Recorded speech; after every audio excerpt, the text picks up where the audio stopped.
राष्ट्रको शान हाम्रो किसान। नमस्कार, कृषि बहसमा स्वागत छ। म सीता धमला। दर्शकवृन्द, कृषि बहसमा हामी कृषि क्षेत्रसँग सम्बन्धित भएर कुराकानी गर्नेछौँ।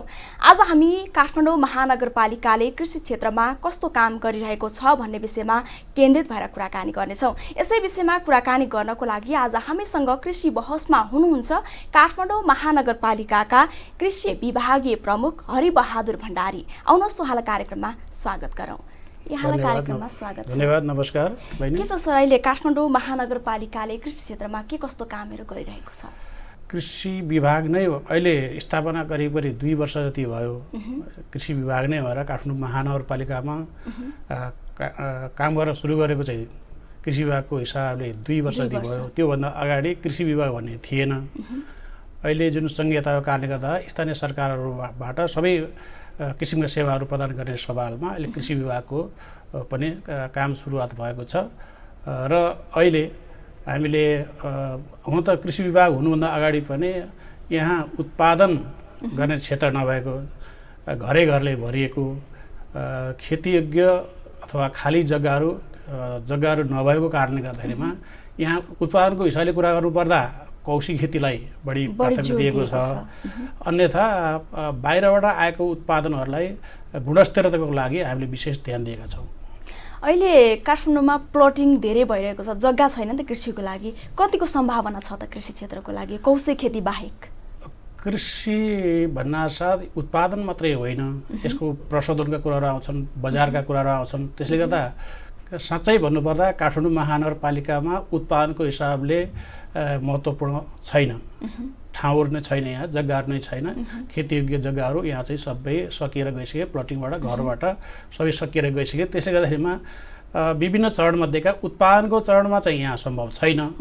तर त्यही खाद्यवस्तुहरूलाई, कृषिजन्य वस्तुहरूलाई, उत्पादन भएर आएका वस्तुहरूलाई प्रशोधन गर्ने, ग्रेडिङका कुराहरू गर्ने र क्वालिटी कन्ट्रोल गर्ने कुराहरूमा चाहिँ हामीहरूले गरिरहेका छौँ। बजारको अवस्था कस्तो छ अहिले काठमाडौँ महानगरपालिकाभित्र? बजारको हिसाबले कुरा गर्नुपर्दा पुरानै किसिमका बजारहरू यहाँ छन्। अर्ध सरकारी बजार भन्नासाथ कालीमाटी 1-2वटाहरू छन्, अरू प्राइभेटहरू छन्। यसमा हाम्रो देशको कुरा गर्नुपर्दा बजार भन्नासाथ यहाँको मात्रै कुरा नगर्दा राम्रो हुँदैन कि जस्तो लाग्छ। किनभने उत्पादन यहाँ हाम्रो बाहिर देशबाट आउँछ। त्यसले गर्दाखेरिमा त्यहाँको उत्पादन कहिले हुन्छ र कति दिनमा आइपुग्छ, ती कुराहरूमा चाहिँ यहाँको बजार कस्तो छ भन्ने कुराहरू निर्धारण गर्दछ।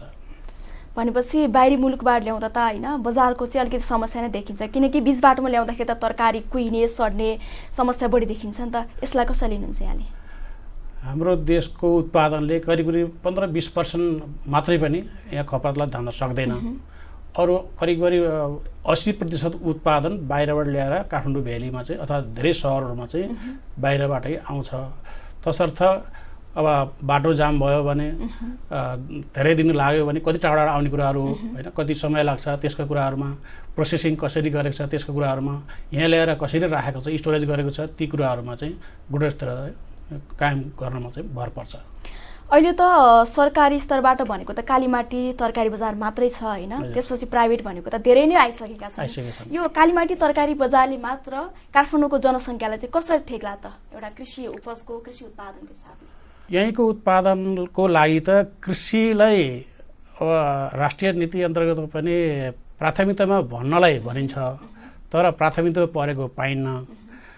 घाँसबास कपासको लागि अथवा मान्छेलाई नखाइकन ऊ बाँच्न सक्दैन। तसर्थ भनेअनुसार प्राथमिकता दिएअनुसार दिनुपर्ने चाहिँ कृषि क्षेत्रलाई हो।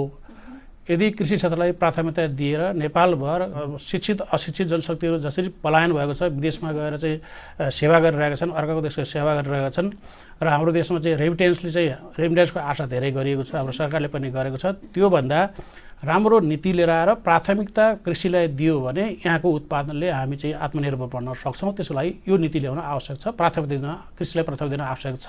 सरकारले नीति त ल्याएको नै छ कृषि क्षेत्रको लागि होइन, तर पनि युवा जनशक्ति चाहिँ विदेशी रहनु परेको अवस्था छ।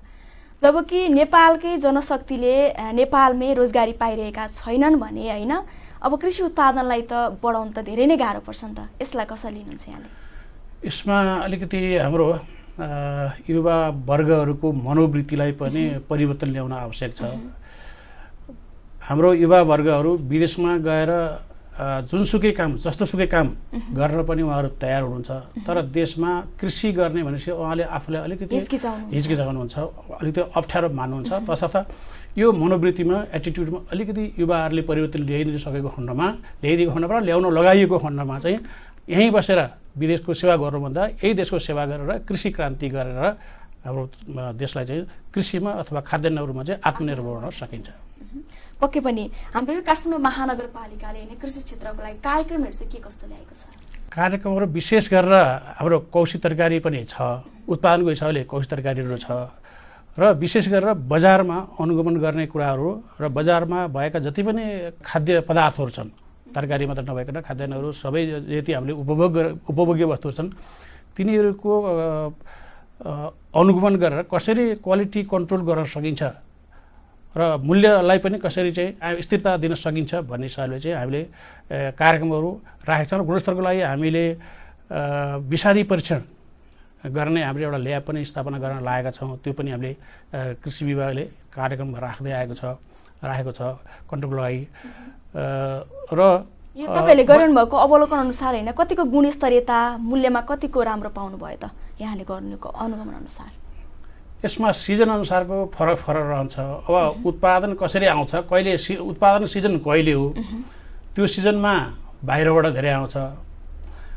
हाम्रो यहाँको उत्पादनले ठेक्दैन, सबै बाहिरको आउनुपर्छ। त्यसले गर्दा बाहिरबाट आयो भने हाम्रो यहाँको किसानले उत्पादन गरेको पनि मूल्यमा प्रतिस्पर्धा गर्न सक्दैन र निरुत्साहित हाम्रो किसानहरू भइरहेका छन्। कुन सिजनमा बढी चाहिँ आयात हुन्छ तरकारी? फरक तरकारीहरूको आफ्नो सिजन हुन्छ। हिउँदे तरकारी हुनसक्छ, वर्षा तरकारी हुनसक्छ होइन, त्यो अनुसारको तिनीहरूको सिजन हो। कोही अफ सिजन हुन्छ, कुनै सिजन हुन्छ, त्यो उसको चाहिँ मौसम अनुसारको कुराहरू। यो काठमाडौँ महानगरपालिकाभित्र कति प्रतिशत हुन्छ नि जनसङ्ख्याहरू चाहिँ यो कौशी खेतीमा लागेका छन्? राम्रो प्रश्न गर्नुभयो। हामीले ठ्याक्कै यो आँकडा निकाल्न त सकेका छैनौँ, तर यसलाई भन्नुपर्दा करिब जानेर नजानेर रहरले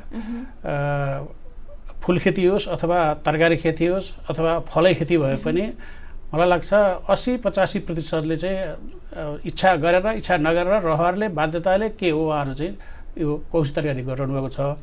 र अहिले आएर यो लकडाउनको गत वर्षदेखि लकडाउनको परिवेशमा चाहिँ मान्छेलाई कहाँ जाने, बाहिर जाने अप्ठ्यारो होइन, बाहिर जाने अप्ठ्यारो, टिभी कति हेर्ने होइन, कति सुत्ने, कोही कारणले गर्दाखेरिमा कौशीमा गएर खेलेर टाइम पास गर्नको लागि कौशी खेतीमा चाहिँ धेरै प्रवर्धन बढुवा चाहिँ आएको छ। जे होस् एउटा समयको पनि सदुपयोग भयो, एउटा ठाउँको पनि सदुपयोग भयो। त्यही हिसाबले पनि काठमाडौँवासीहरू जुन छ नि उहाँहरूले चाहिँ आफ्नो कौशीमा तरकारी लगाएर आफूलाई चाहिँ पुग्ने हिसाबले लगाइरहनु भएको छ। र अरू धेरै सङ्घ संस्थाले पनि अब यो कौशी खेती भएर हामीलाई सहयोग गर्नु पर्यो भन्ने हिसाबमा हामीले अनलाइन क्लासहरू राखेर होइन सिकाउने कामहरू चाहिँ गरिरहेका छौँ। तालिमहरूले हामीले गत वर्ष हामीले 40वटा ग्रुपहरूलाई तालिम दियौँ। यसपटक पनि दिने कार्यक्रम थियो, तर लकडाउनले गर्दा दिन सकेन। कार्यक्रम चाहिँ थियो। के छ बजेटको हिसाबले कृषि क्षेत्रमा अहिले यहाँहरूको यो काठमाडौँ महानगरपालिकाले कति राखेको छ? बजेटको हिसाबले भन्नुपर्दा त यो ठाउँअनुसार भन्नुपर्दा यहाँ उत्पादन नभएको हुनाले अलिकति सोचाइको दायरा पनि त्यस्तै किसिमको छ। काठमाडौँमा घरै घर कृषि किन चाहियो भन्ने मानसिकता पनि छ, तर साँच्चै बुझ्नुपर्ने के हो त भनेर बिहानदेखि बेलुकासम्म उठ्न साथ हामीले चिया खानुपर्ने, ब्रेकफास्ट खानुपर्ने, खाना खानुपर्ने, लन्च खानुपर्ने, डिनर खानुपर्ने, फलफुल खानुपर्ने, तरकारी खानुपर्ने।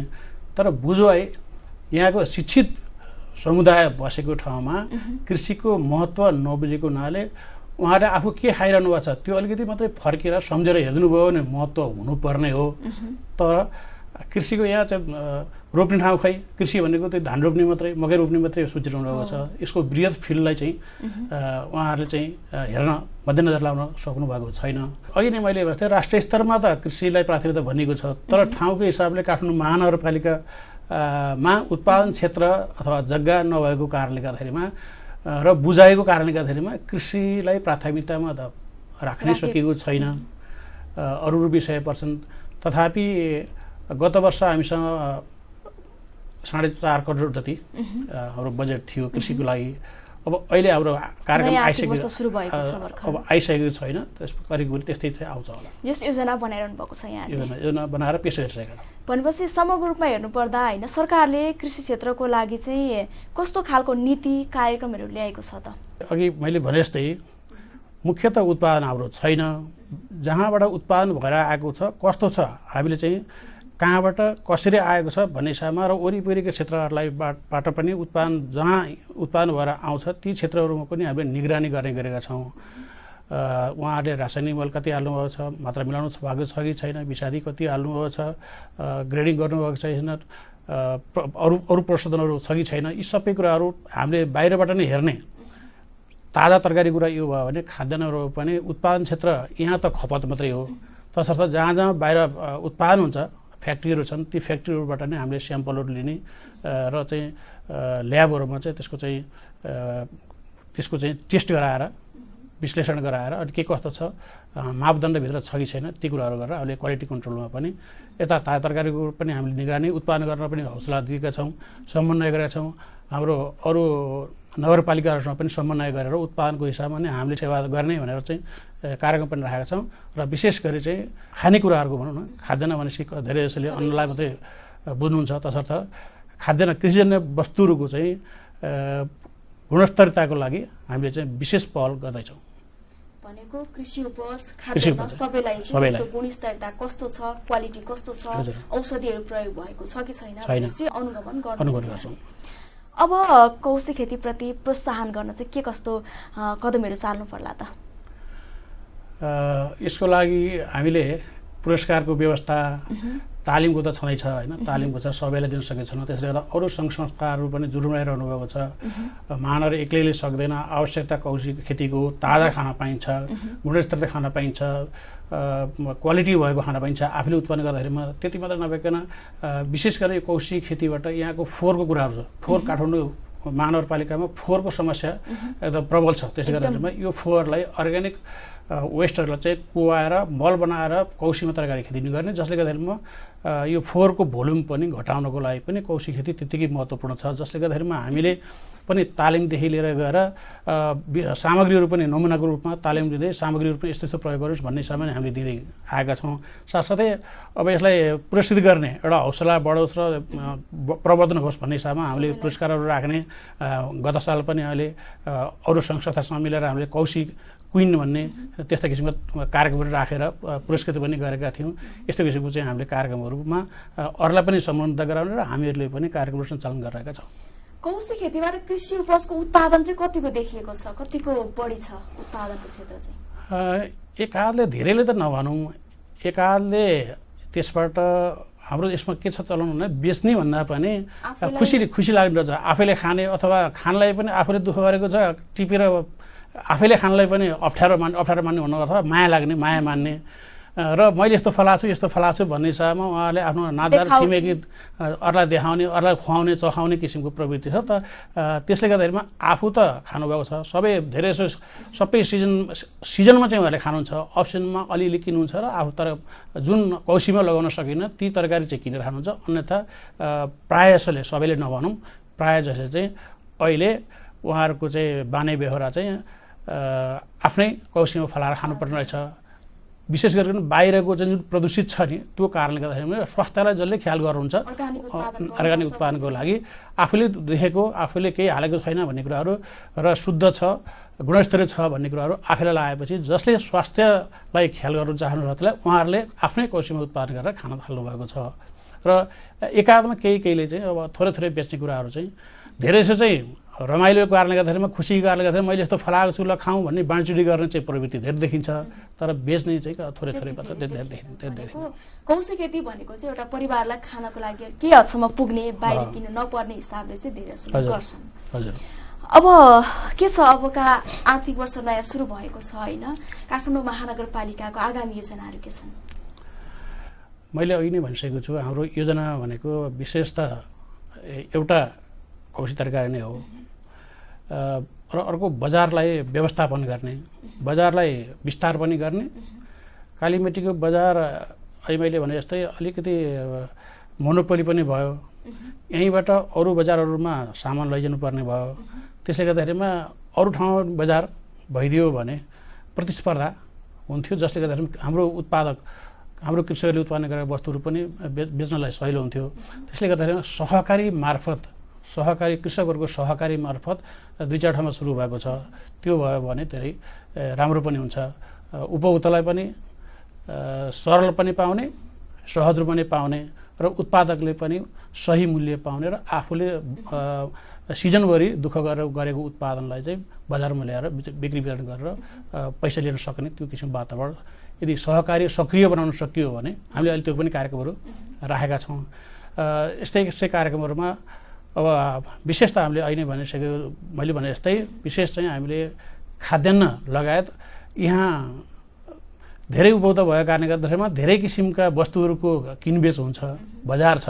त्यो बजारलाई कसरी व्यवस्थापन गर्ने भन्ने हिसाबमा अथवा नियमन गर्ने भन्ने हिसाबमा हामीले चाहिँ प्राथमिकता दिएका छौँ। हामी कार्यक्रमको अन्त्यमा छौँ। अन्त्यमा के भन्न चाहनुहुन्छ? काठमाडौँका उपभोक्ताहरू हामी छौँ, अलिकति चाहिँ सचेत हामी छौँ। यो देशको राजधानी, अलिकति शिक्षित जनसमुदाय, मन्त्रीदेखि लिएर विदेशीहरूदेखि लिएर सबै बस्ने, राजदूतदेखि बस्ने ठाउँ यहीँ भएको हुनाले यहाँ अलिकति हामी कस्तो खाँदाखेरिमा हुन्छ भन्ने कुरा थाहा छ, तर बजार जाँदाखेरिमा हामीले त्यो के पनि ख्याल गर्दैनौँ। कहिले हो, यसको डेट कहिले छ, कहिलेसम्म खाना हुन्छ, यसको चाहिँ फ्रेसनेस, स्वच्छपना कतिको छ, यो विषादी छ कि छैन, अथवा अरू मिश्रित छ कि छैन, डेट एक्सपायर छ कि छैन, उत्पादन कहिले हो, कहिलेसम्म खाना हुन्छ होइन, अनि के मिसिएको छ भन्ने कुराहरू हाम्रो यो शिक्षित उपभोक्ताहरू बसेको काठमाडौँ महानगरपालिकाका जनताहरूले अथवा उपभोक्ताहरूले चाहिँ यो कुरालाई आफू बजारमा जाँदाखेरिमा आफूले खाने कुराहरू, आफूले उपभोग गर्ने कुराहरूको चाहिँ अलिकति ख्याल गरिदिनु पर्ने अथवा हेरेर किनिदिनु होला भन्ने चाहिँ म एउटा काठमाडौँ महानगरपालिका कृषि विभागको तर्फबाट म सन्देश एउटा दिन चाहन्छु। र हामीहरूलाई पनि प्रत्येक विषयवस्तुहरूमा अथवा चाहिँ हामीलाई पनि सहयोग गरेर यहाँ यस्तो छ, यस्तो भइरहेछ भन्ने कुराहरू मूल्यको हिसाबले होस् अथवा क्वालिटीको हिसाबले होस् अथवा केही बिचौलिएका कुराहरू होस्, ती कुराहरू पनि सबै ठाउँमा हामी पुग्न सकेका छैनौँ, जनशक्ति पनि कम छ। तसर्थ यो कुराहरू चाहिँ हामीलाई उपभोक्ताहरूले पनि कृषि विभाग, काठमाडौँ महानगरपालिकाको कृषि विभागमा चाहिँ सूचना दिनुभयो भने हामी त्यसैअनुसार व्यवस्थापन गर्न हामीलाई पनि सजिलो हुनेछ भन्ने सन्देश दिन चाहन्छु। कार्यक्रमको लागि समय दिनुभयो, यहाँलाई धेरै धेरै धन्यवाद। हस्, धन्यवाद। काठमाडौँ महानगरपालिकाको तर्फबाट पनि यो हाम्रो किसानलाई धेरै धेरै धन्यवाद। दर्शकवृन्द, उहाँ हुनुहुन्थ्यो काठमाडौँ महानगरपालिकाका कृषि विभागीय प्रमुख हरिबहादुर भण्डारी। आजलाई कार्यक्रम कृषि बहस यति नै। अर्को दिन फरक विषयवस्तु र फरक विज्ञका साथ उपस्थित हुनेछु। अहिलेलाई बिदा दिनुहोस्। नमस्कार।